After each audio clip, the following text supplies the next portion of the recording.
Okay, Helen, so you're going to tell us about your mother and father's wedding. You weren't there, but how did you hear this story?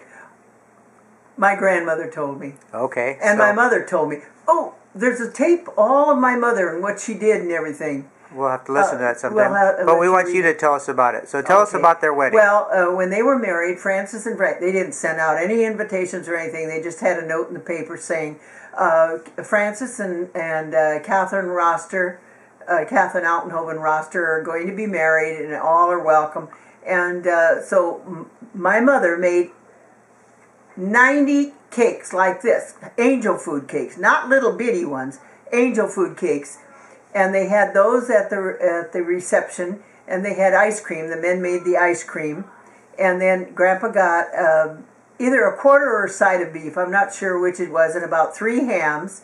And they cut those all, and everybody ate like that. I don't know. Grandma never mentioned vegetables because, see, it was in May, and May, you don't have too many vegetables in the garden. See, their store only sold more or less things that they sell more. And I don't ever remember vegetables in the store unless you found them, like if they were sitting on the side of the road or something, you'd get them whatever they had.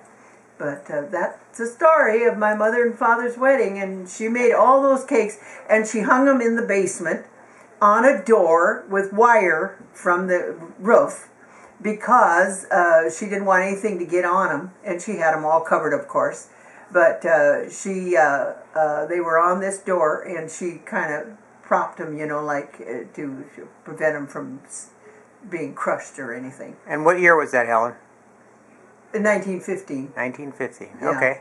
Good story. That's it. That's the story. Good story. Thanks, Helen. I heard that so many. And Grandpa built an arbor at the back of their house, and the arbor had benches in it and a table, and then they had some kind of a bush around where it was pretty. The flowers were blooming at the particular time, and it looked so nice.